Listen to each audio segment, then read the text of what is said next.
Welcome to Community Forum. I'm Kellie Carrara. Today's topic is all about design and creating your own decorating style. My guest is Jennifer Peters, Design Director at Fusion Design Consultants in Boston. She currently manages projects from creative concepts to completion, overseeing a staff and working with corporate business executives, real estate developers, and Boston building owners.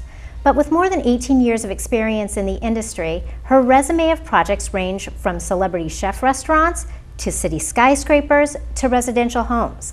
Just like fashion, interior design is a constant evolution, and while classics remain, Jennifer stays up on the trends and helps clients incorporate them into any setting they commission her to design. In this type of business, she's constantly giving advice, and I'm looking forward to picking her brain on some of my own personal home improvements. Today we'll talk about some of the innovations in interiors, creating a personal style, easy and affordable ways to upgrade your own home, and one very special project Jennifer is working on now. Welcome, Jennifer. It's great to have you. Thanks, Kelly. Thanks for having me. Absolutely. Before we get into the home interiors and the decorating that you can incorporate into your own home, I wanted to talk a little bit about what you do day to day. It's more on a corporate client level, correct? Absolutely. My day-to-day work is really with corporate clients. So designing spaces for Fortune 500 companies, ad agencies, down to startups. You know, and each of those have very different look and feel, similar to your home. You know, it's really about understanding a client and understanding their brand and working with the architecture and design to enhance that. Now, do a lot of these clients come to you already knowing the space they have, or are they looking for maybe a move? Like if it's a startup, you know, they're growing and they want to commission a larger space and then grow their brand that way. Well, one of the important things I think is that there is no one typical client. So, you know, there is a big range. But oftentimes they do come to us before they've even begun looking for space. And we help assess their needs. How do they anticipate growth? What do they really want to look like in their new space? You know, oftentimes a company has been in the same space for 10 or 15 years, and it really reflects where the company was then, not where they're going to in the future. Okay. So moving and looking for new space is such a great opportunity, you know, not only for a new office, but for that brand to take them into the future. Certainly, and I'm sure you work with them and then work with a real estate developer or a real estate agent in finding the perfect space. Yes, and I mean, oftentimes that can take 6 months or a year before you find the right space that's appropriate for, you know, for any particular client. And we're talking more than just office space. Absolutely. You know, it's really about the amenities that a different building may have and the personality of the client and the personality of the building. An ad agency may want to be in a loft setting, you know, that's more of a creative, collaborative environment. Whereas a high-end law firm needs to be, you know, in an appropriate building for their needs. And have offices with doors, I imagine. Absolutely, but you know, that's even a trend that's really changing, and I love watching this happen. Oftentimes, a client's first reaction is to recreate the space they currently have. Okay. And one of the important things that we talk about early on in the process is, does that space really enhance the way that you work? Or should we step back and rethink it?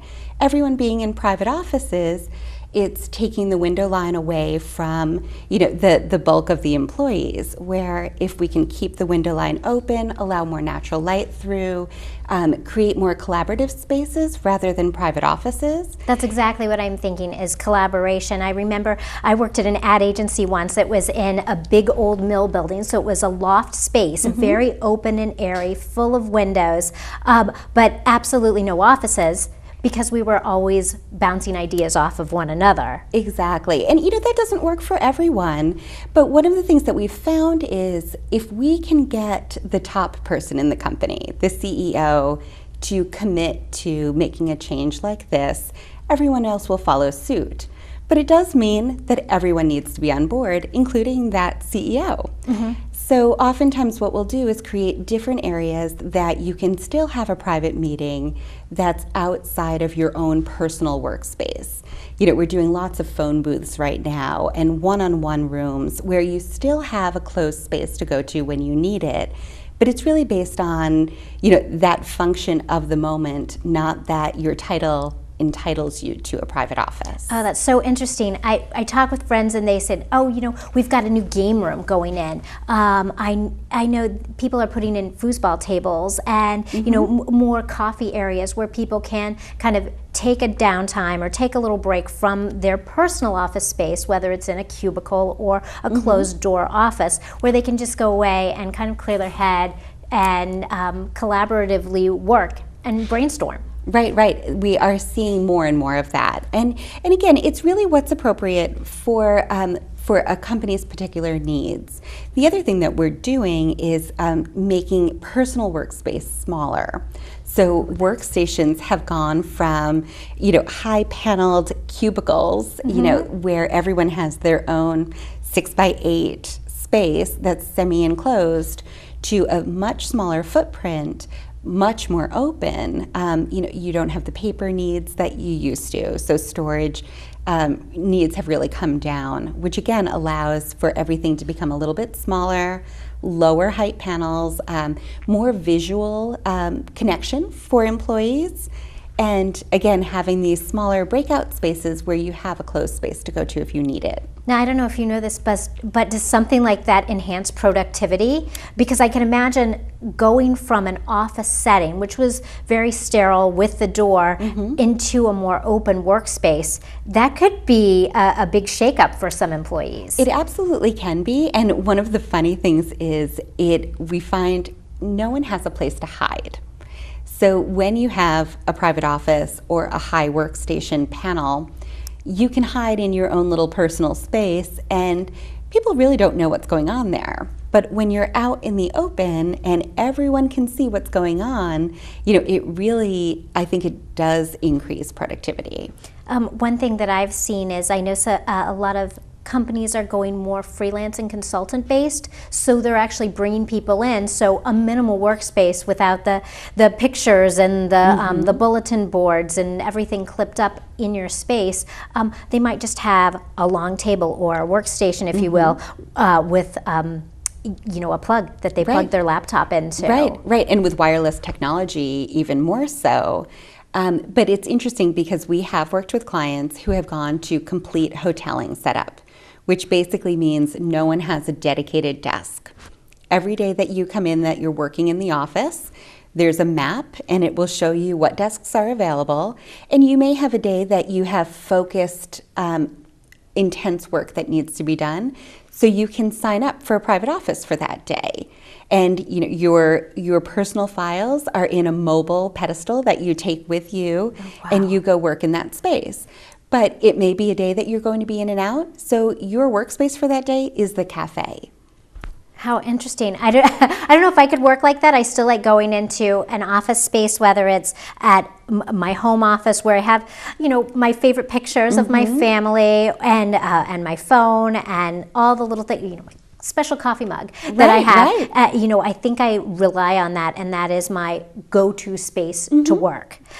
And that is still, I would say, the predominant way that people like to work. Employees do want to feel part of their work community and owning the space that they're in day to day. So the hoteling aspect really works for folks that are only in the office a couple of days a week.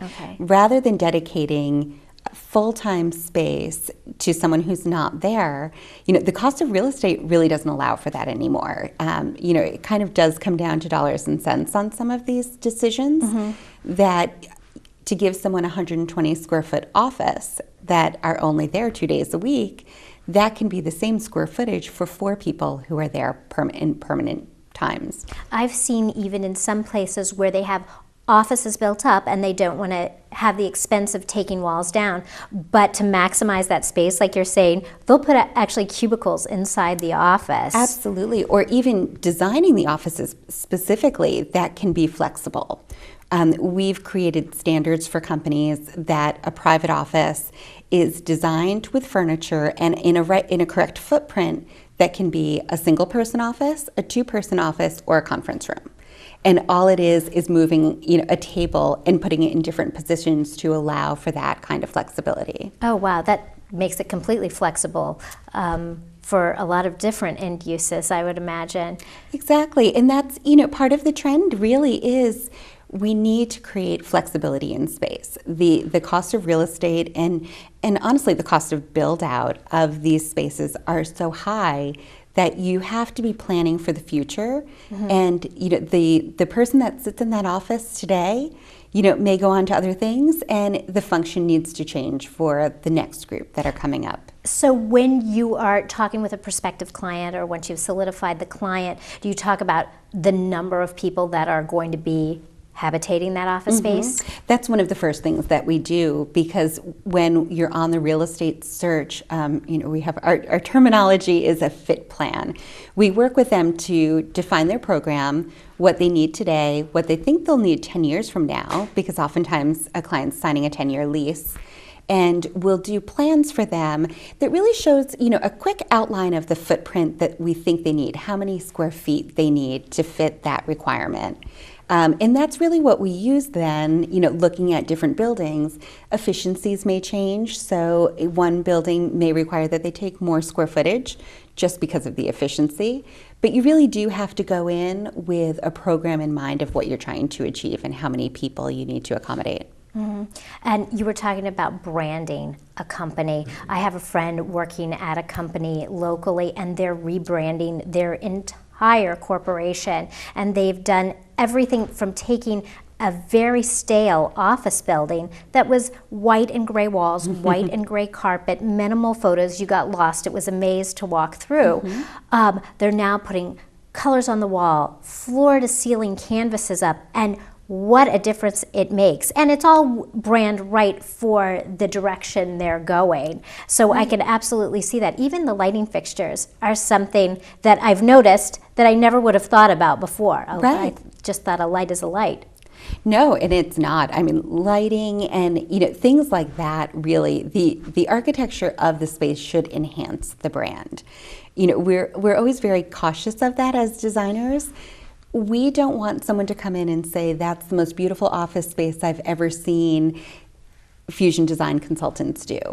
It's more important that we listen to a client, really understand their brand, and someone should walk into the space and say, wow, that is such a great representation of company X. Exactly, that it looks like the company. Exactly. Is there ever a time, I know you're a creative person, you love color and you love mixing of textures and things, where you might meet with, I don't know, say a law firm, and they give you free range? Because a lot of times people don't know where to go if they're not a branded maybe retailer or something like that, and they say, I just want to spruce it up, I want to make it new and different and evolve with the times and pick out some of the trends. Do you ever get carte blanche? On occasion, not that frequently, I do have to say. But one of the things that I like to do, and it is something that folks at home can do when they're thinking of their own spaces, if it's a client who really is uncertain of what they like, which, again, if someone hasn't been through the process before, they really are uncertain of their own opinions, I will often give them lots of images of different types of spaces, ranging from incredibly conservative, traditional, all the way to really, really out there spaces to get a better idea of where they want to be. And what I tell them is, look at everything that I've put in front of you. Do not feel like you have to choose from any specific category. Go through images and circle what you like. And tell me what you don't like. And they may say, hate that floor, love that light fixture. And it just gives me a good sense for the aesthetic that they are drawn to. And it's a good leading off point before I begin my design, because again, it's not about what I think is necessarily right for a client. It's what is right for them. It's not my hands on hip design idea.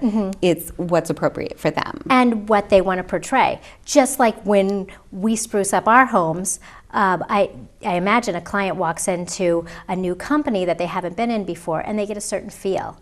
And just like we see a color and evokes a certain emotion, that absolutely would happen in a lobby or an entranceway or maybe even a human resource area if you're going to interview for a new job at a company. Yes, yeah, this space is such a reflection of the company's personality.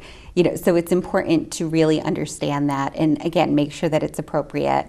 And, again, oftentimes it's a balance of what they like for their own home and what they think is appropriate for an office can be two different things. So that's one of the things that, we really try hard to hear what they're saying and then take it into what's appropriate for them for this function. Do you ever get that cross-pollination when someone says, oh, I love this for the office, but you have some great ideas. I would love to have you take a look at my home, or I'm redoing a bedroom or something like that. Do you get solicited for advice for homes? All the time, all the time. And do you take them up on that?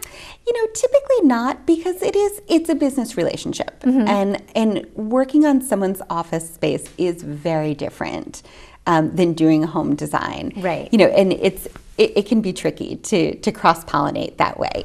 But I'm always happy to give advice, and there are certainly things right now, especially in corporate design trends, that do cross over.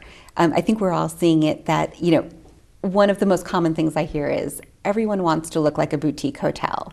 We've all been in boutique hotels, and there's just something warm and elegant and, well designed about that. And interesting. I think a boutique hotel is not your typical corporate. It stands out, it's unique, so you want a fun piece, whether it's that showstopper chandelier that's at the front of the lobby, or if it's in your foyer, or a great piece of art that's on the wall that people just stop and take notice of and say, wow, that's very unique. Exactly, and it bridges the gap, and I think that is actually why people are so drawn to the boutique hotel idea. It bridges the gap between, high-end residential and a corporate feel. So it creates sort of a nice in-between. And it's one of those things where you want to be comfortable. You want to be comfortable in your workspace. You want your clients coming in, your vendors coming in to be comfortable as well. And that absolutely translates to your home. You want to be comfortable at home too. So exactly. That's really interesting that it's really crossing over and things are being used in home as well as office, would you say? Yes, definitely. And again, there's a fine line. An office really should feel like a professional place to go to work. And, that's one of those balances right now, kind of going back to the collaborative spaces with the young creative companies. Younger folks are looking for, sofas to sit on and put their feet up on a coffee table and have a laptop on their lap. And that's how they want to work.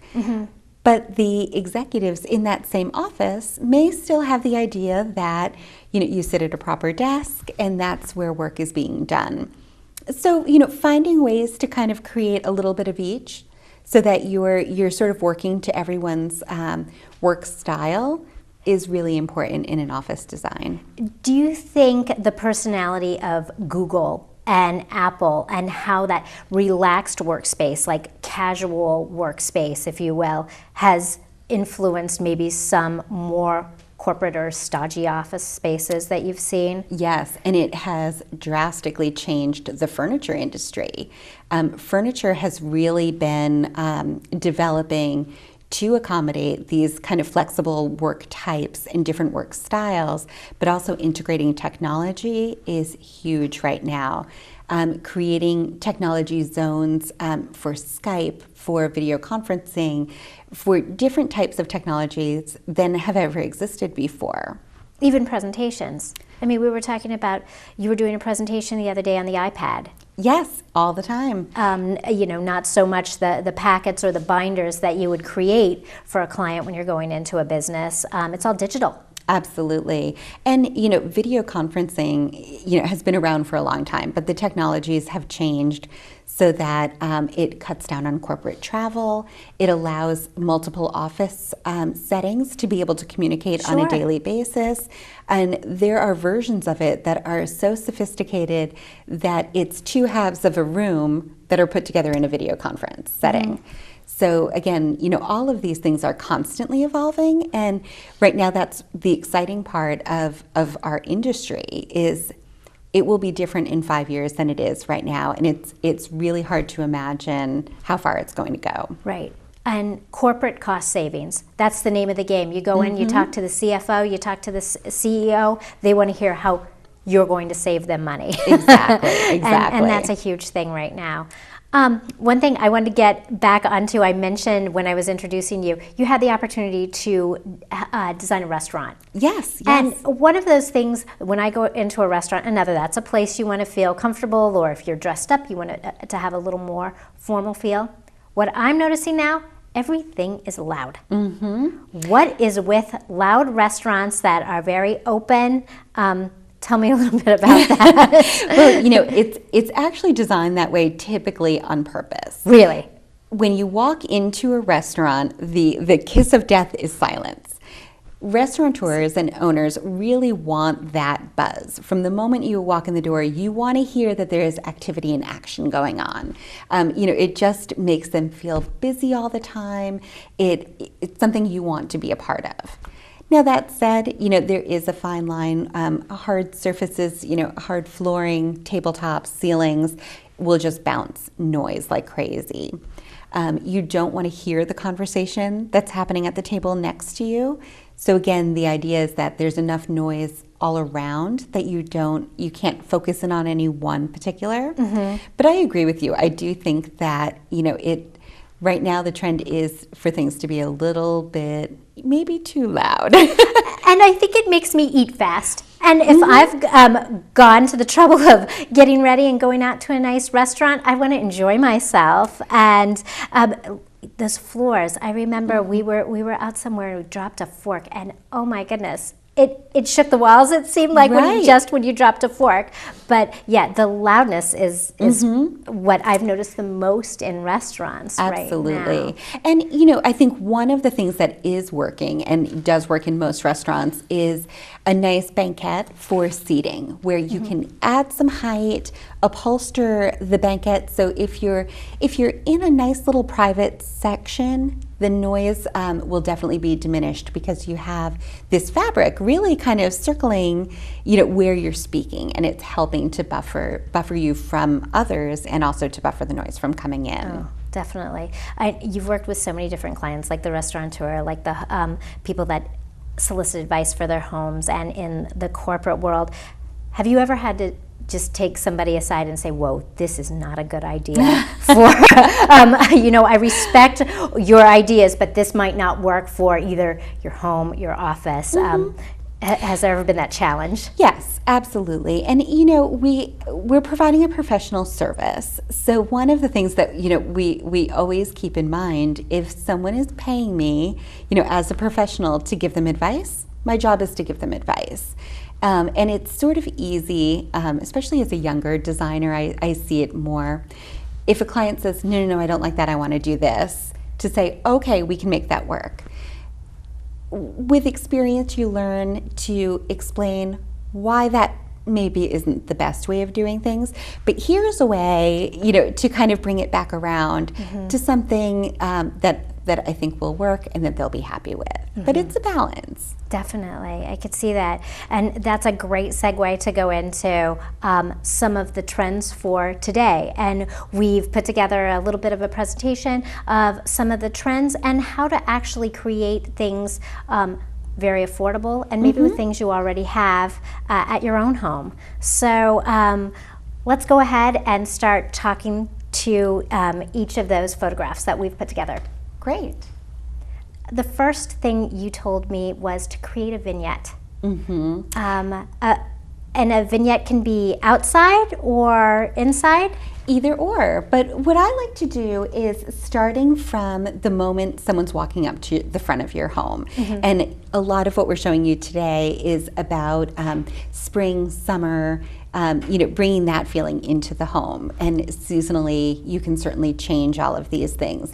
But for summer, I find it a little bit intimidating to think about planting, a whole flower bed and maintaining that and keeping that all summer long. The maintenance, that's it. Exactly. So rather than doing that, if you think of creating a little vignette in your front yard, whether it's a wagon. I love that little wagon. It was so sweet, and it was painted Right. just, with that pop of color. Exactly, that may be the color of your front door. Right, it had personality. Right, but if you are an avid antique collector and you find a little antique chair, you can take the seat out of it, put a potted plant in it. It's so funny you say that. I drive past this cute little house on my way home every day, and they have this vignette, as you say. I never would have thought of that, but it's a chair right on the front porch.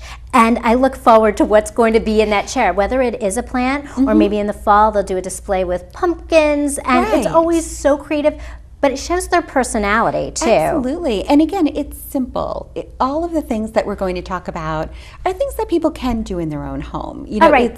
It's easy to get inspired by a magazine that's showing you a beautifully landscaped garden, but that may not be where your interest lies or that you want to maintain that. Oh, I love a garden, but I'm not about to get that dirt under my fingernails on a daily basis. One thing you talk about is painting a front door, and we've got several examples of that. I never would think to paint a front door.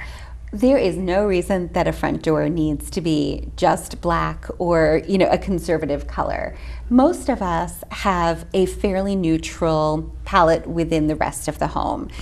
Your clapboard, your siding, your trim, usually it's fairly neutral. But a front door is a great place to introduce some color, do something fun, it's inexpensive, and it totally changes the look of your home. And again, it may be something, you're not going to change it seasonally necessarily, but every couple of years, for a $25 gallon of paint and an afternoon, you can change the entire look of your home. It's so funny you say that because I bought an older home. It was over 100 years old, and it had a very old door, and it wasn't feasible to save the door. We were having issues in the winter with the cold air coming in and everything, and I obsessed over the color of this front door. Should I go wood? Should I do the typical black or, a feng shui red? I went with purple. I think that's great. And it was, a lot of people will say, I'm the only house with a purple door on the block, so you can easily find my house. But I love that purple door. And that's what it should be. It should be a reflection of your personality. People are intimidated, I think, by making color decisions sometimes, but there's no need to be. It's paint. If you decide that you don't want purple in 3 years, you can change that color. Paint is the easiest way to, make simple, easy, quick fixes to refresh your home. Absolutely. And taking the outdoors indoors, we've got some more ideas about bringing color indoors too. So if you could go to the next slide. So one of the things that I think is just a great design tip for people, use some pattern in a small space. Do an abstract graphic wall covering. It's not something you necessarily want to use on four walls in your living room, but in an entry foyer where you're walking through that space, or a powder room, bringing in some great pattern, is really a way to bring such character to what could otherwise be a fairly traditional space. Wainscoting, simple furniture, all of the rest just sort of plays up and enhances a bold pattern for wall covering. I love a chair rail. Would you ever put maybe a patterned wallpaper on top and then do a chair rail and then separate it with a solid color on the bottom? Some of it depends on the height of your spaces. I think one mistake that homeowners often make is by having the chair rail cut the room in half. All of a sudden your ceiling height is actually visually feels like it comes down a little bit lower. Oh, does it? So it's something to be a little bit careful of. If you have nice high ceilings, I would say go for it. If you have, 7'6" or 8' ceilings, you may want to keep the walls a little bit more consistent, just to give the feeling of as much height as you can in a space. Does that make the room look larger? Yes, And absolutely. I have high ceilings, and I feel like my home maybe would it looks a little bit larger than what it actually is because of Right. those high ceilings. And in my home, it's the same way. I have an 1870s Victorian. So with the high ceilings, you can definitely play things up a little bit. But one of the other tricks that I think is a great one for folks where you may be afraid of this, paint your ceiling. There is no reason that you need to have white ceilings throughout Really? your home, and it completely changes the look and feel of a room. I feel like the light bulb just went off. This is a huge design thing because I never would think of painting a ceiling, and especially when you go to businesses or other people's homes, it's white or it's eggshell. Right. But there is no reason that it needs to be that way. And again, if you walk into a home where this has been done, your eye is not necessarily going to go straight there and say, wow, that's crazy, you've got a green ceiling. But what you'll notice is the overall feel of the room may be a little bit warmer. You know, it's just another place to put a tone. It's not necessarily that you're going to put a red accent on your ceiling. Sure. But my dining room has, you know, a beautiful kind of blue, gray, green tone on the ceiling. That it's a very flattering color. When you have candles lit, chandelier lit, it just sparkles off of that color on the ceiling. And the rest of the walls are fairly neutral. So rather than having, you know, an accent color on the walls, I use the ceiling as, you know, a place to introduce a little bit more color. So it's not closing you in, it's doing quite the opposite. It's opening it up. Exactly. Okay, well, speaking of bold colors, we were just talking about, I think our next slide is all about color too. Absolutely. So again, color is a way to really refresh a room simply. And some of the examples we have in front of us right now, when you're investing in a piece, something like your sofa, I think folks are often afraid to have a white sofa.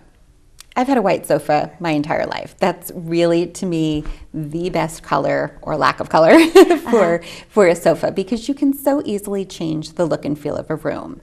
Currently, I have bright colors.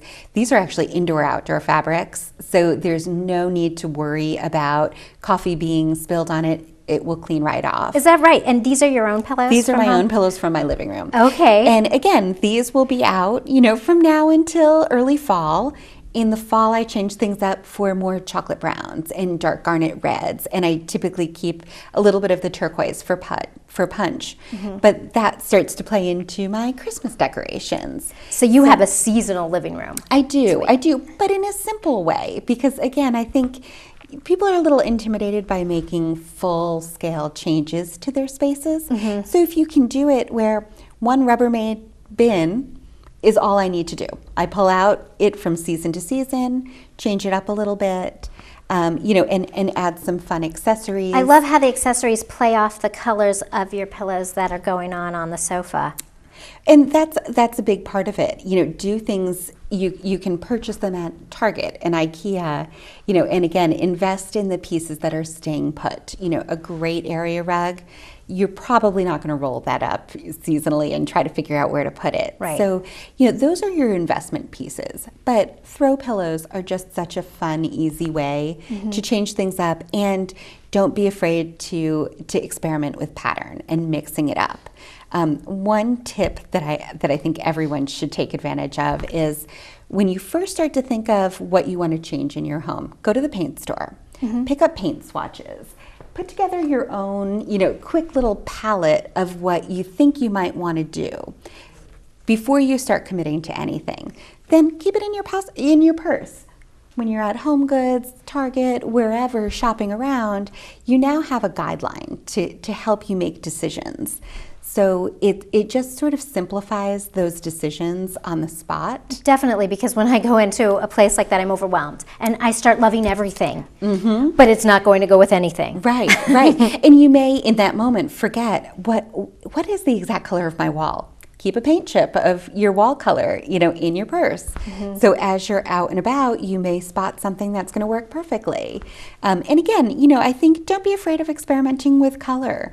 Mixing and matching patterns is such a great way to add a designer look to your space very easily. I know one thing that I did when I first got married and I was creating a home, I took all these pictures, and I feel like I spent the first 6 months of my marriage at the framing store because I thought everything had to be formal and matted and framed and hung perfectly.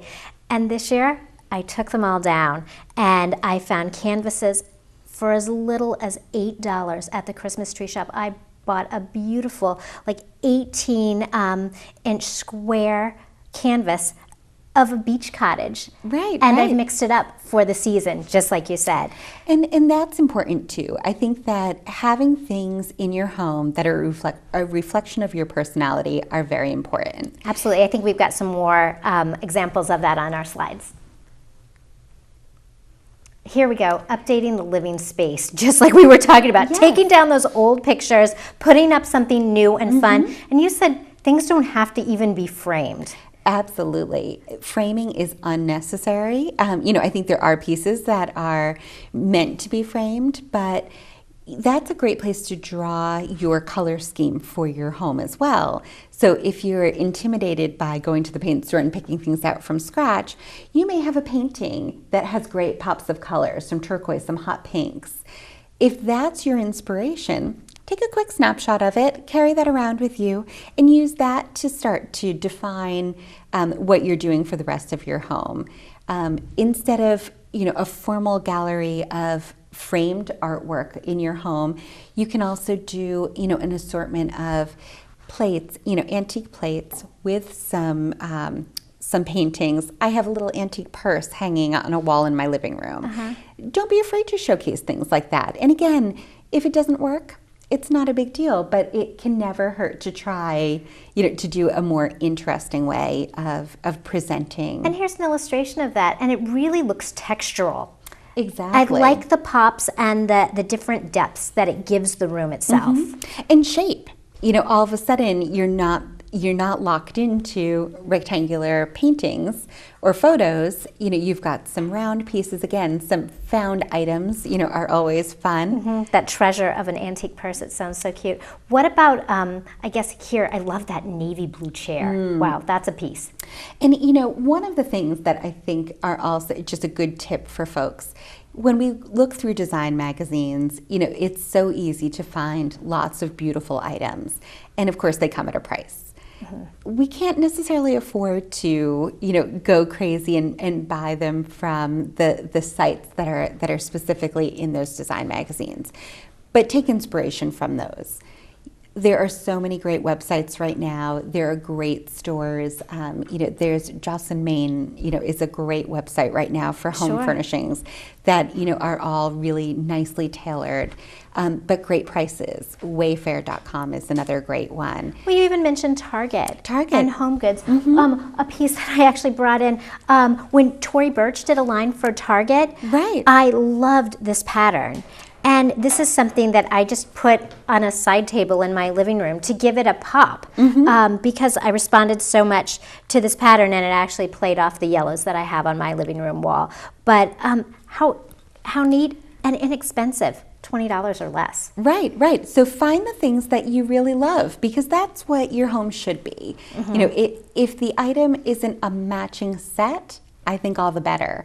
I think it's better to have things that are a one-off that you have a personal connection to, rather than going into a furniture showroom and, selecting a fixed set of furniture. Yeah, nothing's worse than having a replication of an Ethan Allen. Exactly. I agree. A fully matching We've set. got some more ideas if you want to go ahead and pop those up.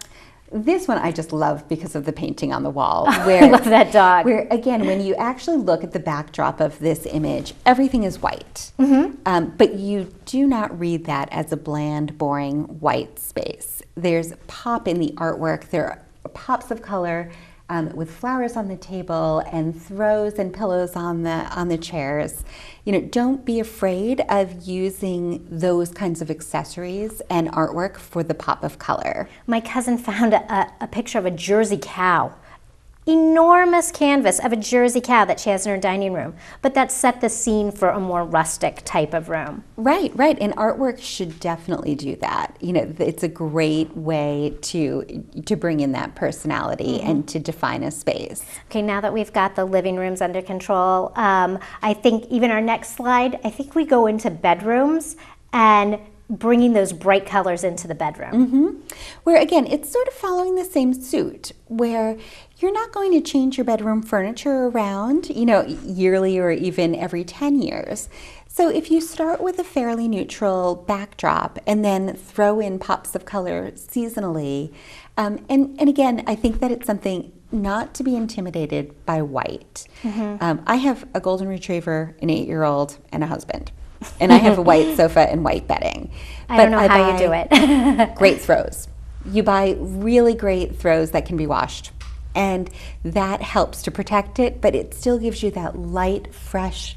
In the summer, I don't want heavy furniture. I don't want a heavy duvet on my bed. I want to keep everything really light and fresh. And you say even do that for a baby. When I Absolutely. think baby, I think pastels. I think real pretty, but you said go bold, and we have an example of that too. Right. For a nursery space, there's no reason that it needs to be pale blue, green, or pink. And I also like to think of how a space will grow with you and grow with a child. Right. So, if a color is something that someone's willing to go for, think of what that's going to look like for a 4-year-old, for an 8-year-old, and even for a teenager.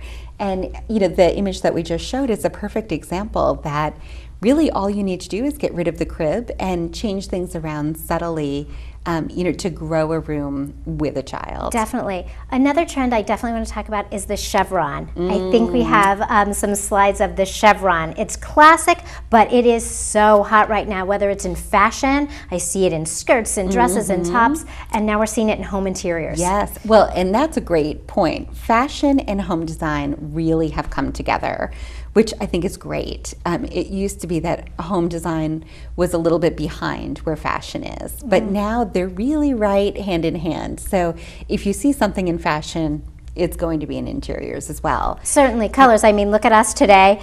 Look how well we're working with our interiors. Yes. It's so funny, but you're right. It is going hand in hand. And I think that's exciting. And again, introduce the trend in your home. You may not be willing to paint your floors in a chevron pattern, which I actually think is great. But you can bring it in pillows.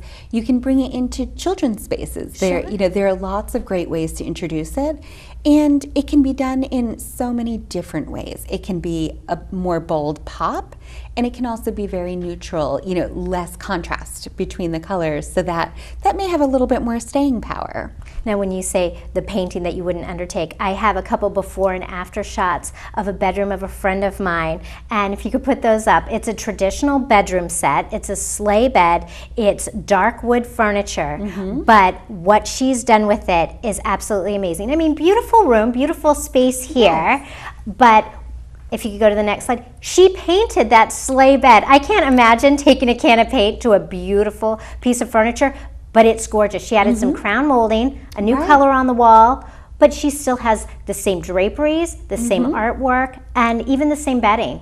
And again, it's something, don't be afraid of it. I would not suggest going out and painting your Louis XIV four-poster bed, if it's a true antique. Right. But if you purchased your bedroom set at Filene's 10 years ago and it's really just not to your taste anymore, rather than, getting rid of it, why not put some color on it? Right. And also not thinking of a bedroom set as a matching set. I think that's kind of gone away. Right. So with that same photo where she painted everything one tone, which looks great and is really a fun way of introducing, you could also take it in a completely different direction.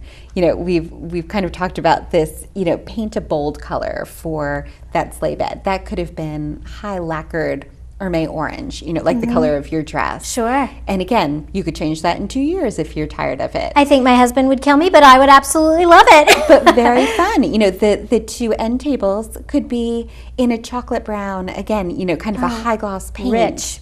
And the Beautiful. bedding white. So you're sort of taking that it in a white different again. direction.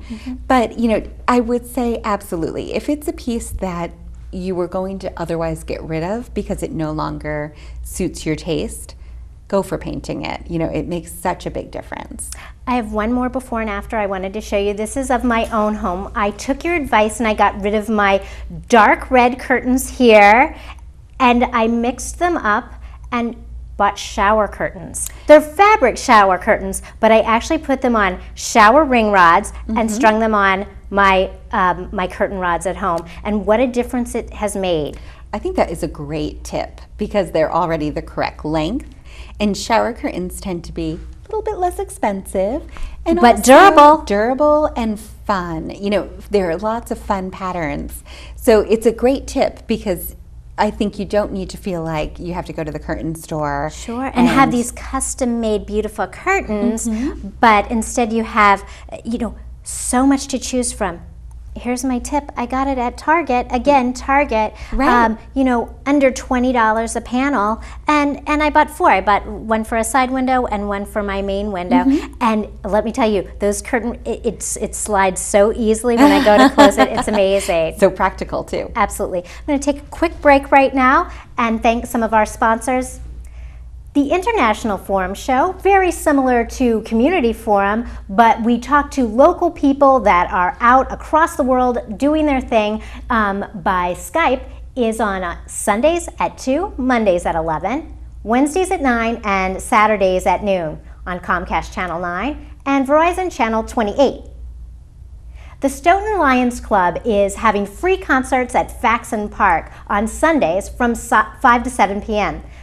On July 14th, stop by and see the Corvairs. July 21st, the Old Kids on the Block. I'm sure they'll have some golden oldies. July 28th, Political Asylum with our own producer and friend Roy Cohen.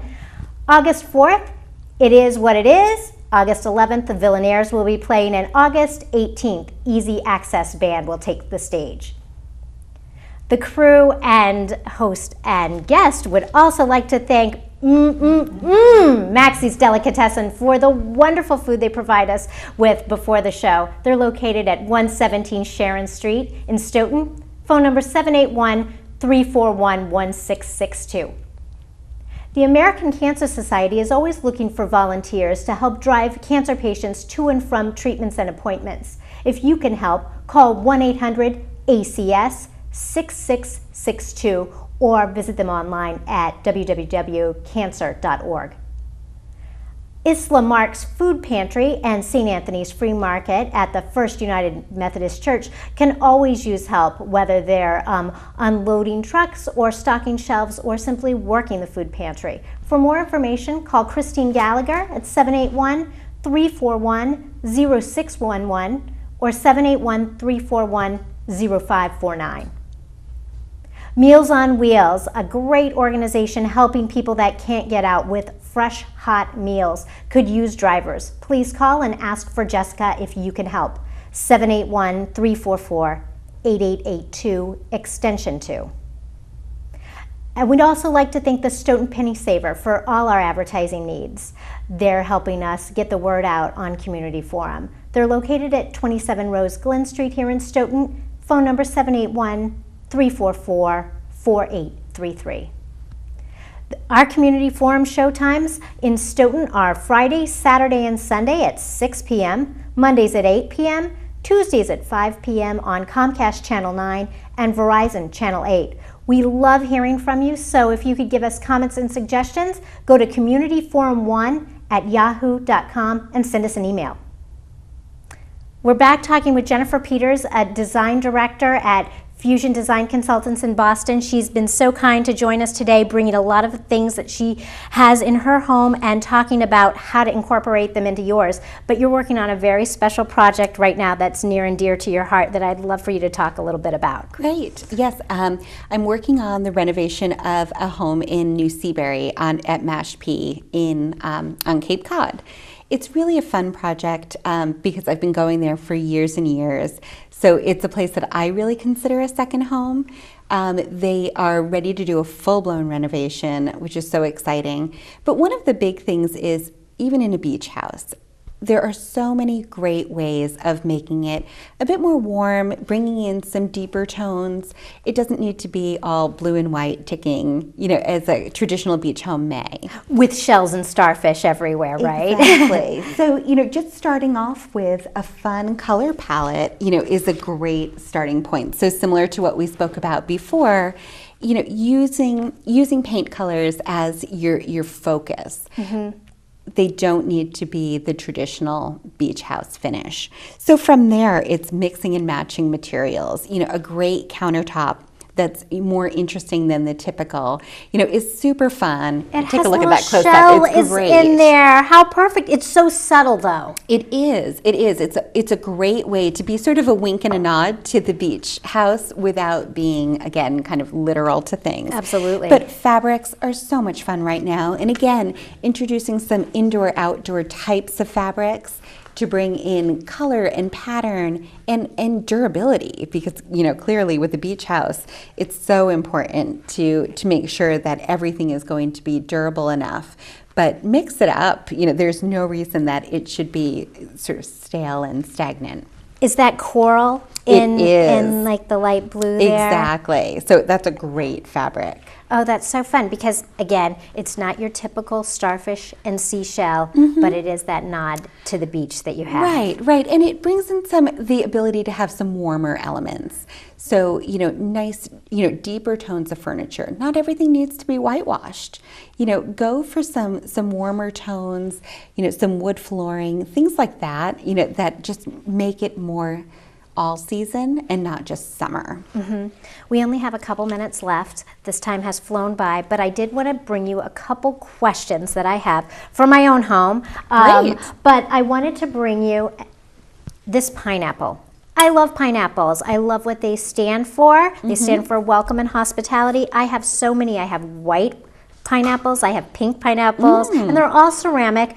And honestly, I got these at Bath and Body Works. So an inexpensive little tchotchke, if you will, but I love the meaning and it means something to me. So you said bring something that means something to you. Yes. How do I incorporate all my pineapples into my home? Well, I love the idea of putting these at your front door. Let that be something that someone sees as soon as they walk in, because again, it's the sign of hospitality and welcoming.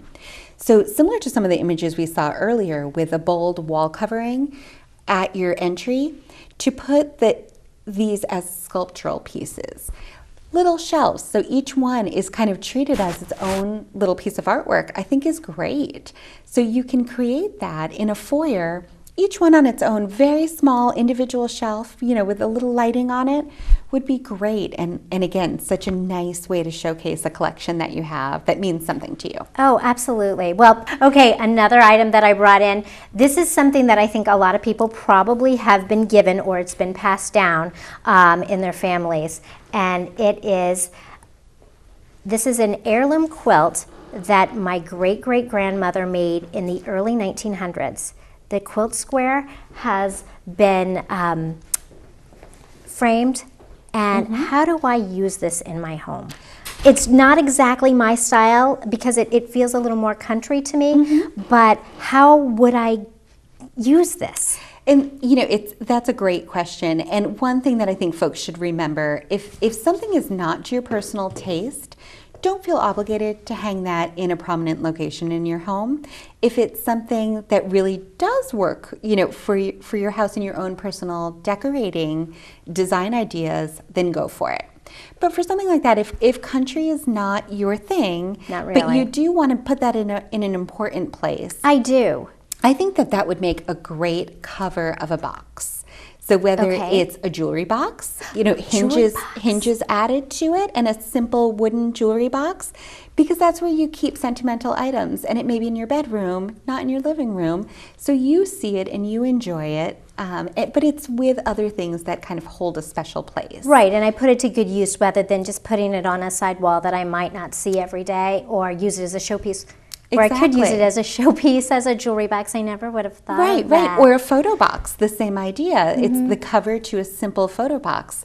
So where you have family photos, and those are the times that you're probably thinking about, those family members. Definitely. Use it for the top, and that's part of that collection. So again, I think that it's important for people not to feel obligated. We all have gifts that we've received that are just not to our taste. Absolutely. Find a different creative way of using them if they do have some meaning for you. Okay.